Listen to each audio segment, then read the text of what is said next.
Hey everyone, we got some massive news again for Fisker stock investors. There seems to be a lot of news coming out from Fisker as the company has only recently started to ramp up production. But the news that came out today for Fisker stock investors sent the stock price up by nearly 10%. So investors liked what they saw from Fisker in the announcement today. So what I'll do in this video is I'll go through the announcement. I'll talk about what it means for Fisker stock investors, why the stock price increased by 10%, even though the news was not necessarily good news. So let's jump right into the developments that came out from Fisker. I want to thank the Motley Fool for sponsoring this video. Visit fool.com/Parkev for the 10 best stocks to buy now. So one of the stories that's come out from Fisker as it started to ramp up production is that it's having difficulty getting its cars from production to customers. To alleviate some of those problems, the company has continued to expand its real estate footprint to accelerate deliveries in the US and Europe.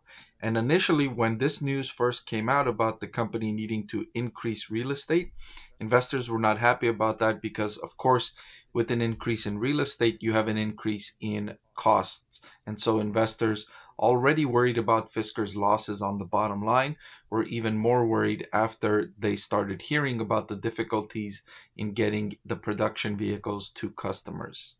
Chairman and CEO Henrik Fisker said that we may not have hit our goal in our original forecast, but taking the current market conditions and negative sentiments around EV sales into account, I would say that we are doing quite well. And unfortunately, that's been a common thing among many EV companies in 2023. They started production, they started investment, they started research and development several years ago when investors were more enthusiastic about electric vehicles. Many of the companies like Fisker were injected with hundreds of millions, if not billions of dollars of investor capital, and they made these rosy forecasts of what they were going to be able to achieve when they started producing and when they started making sales to customers. Now that reality is coming due when they're actually making deliveries, when they're actually having their product ready for sale. Reality is setting in, and customer demand for electric vehicles is not that strong. And companies like Fisker are finding out, and they're finding out real fast that, oh, we thought we were going to be able to sell this many units at this price, and it turns out we're going to be nowhere near those projections, not even close. And so investors are having to come to this reality that, man, we thought this was going to be a home run and doesn't look like it's going to be the case. Let me show you a little bit more.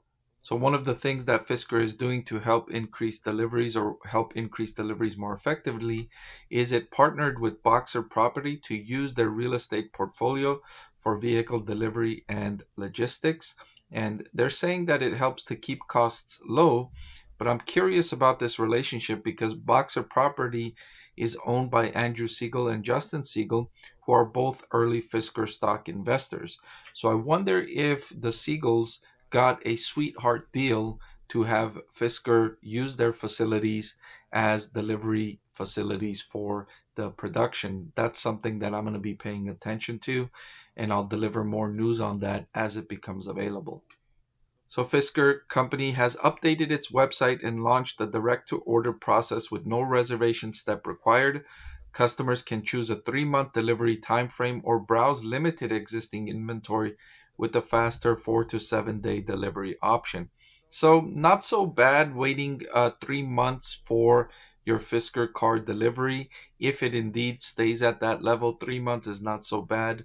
If you want something from existing inventory, you can get it within a week. So this part of the process is improving now that Fisker actually has production up and running. And the company expects to provide guidance for 2024 at the end of December. Investors were happy about this. Anytime a company gives more information, investors are pleased with that because it adds transparency and it helps investors forecast what they believe is going to happen in the year ahead, and they can use that to create their financial models and make valuation estimates for the company. Whereas if the company doesn't provide any guidance, then analysts are using a wider range of assumptions, which adds more uncertainty, which adds risk, and which makes it less appealing to investors for investment.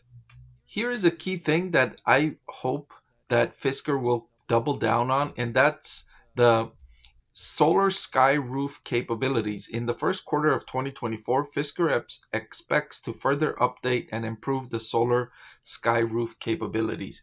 This capability allows its electric vehicles to charge themselves using the solar roof, right, from sunlight.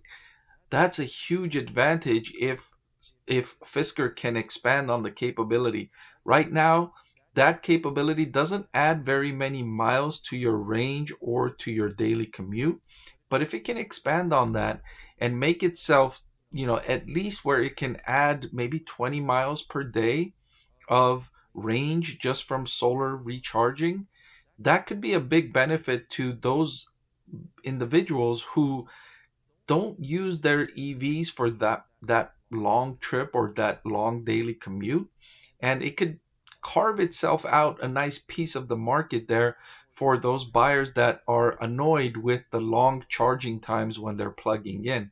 So this is something I'm hoping that Fisker really doubles down on and expands the capability and makes this a more effective tool for recharging and really improving the charging situation for EVs more broadly. So Fisker saved the biggest news for last here in their statement, and that is that Fisker is adjusting the production guidance to just over 10,000 units for all of 2023. 10,000 units for all of 2023. And I'm sure most of you that have been following Fisker have seen this guidance come down lower and lower and lower after the initial rosy predictions of first at closer to 40,000 units produced, maybe even 60,000 units produced, all the way down to now just 10,000 units produced. So look at that, from 60,000 down to 10,000 is a significant decrease. And oh, by the way, Fisker has also lowered prices by nearly 6,000 or 7,000 on its premium model. So the average selling price is also going to be lower for these units, and the costs are going to be higher because it needs to ramp up real estate and employee count to deliver these vehicles. So for that reason, I was saying that the stock price is up by 10% on this news, and I understand why. But it's not like it was good news, right? It's not like it's good news that Fisker is saying, look, the market for EVs is not so good, and so we're going to need to lower our production for 2023. Like, that cannot be interpreted as good news. But the reason why the market likes this news is because it demonstrates Fisker making a prudent decision. Instead, they could have chosen, instead of decreasing production, they could have chosen to decrease the selling prices even more and say, you know what, we still want to hit our production target. And so to increase consumer demand and hit the production target, we want to lower prices further. They could have chosen that, and that would have hurt the bottom line even more. They would have lost even more money in the final quarter of the year.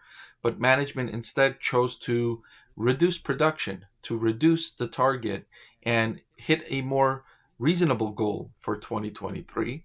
And investors like that. Finally, they said Fisker is making progress towards more prudent growth and reducing those losses, taking care of the cash because it's precious now. The cost of capital is so much more expensive.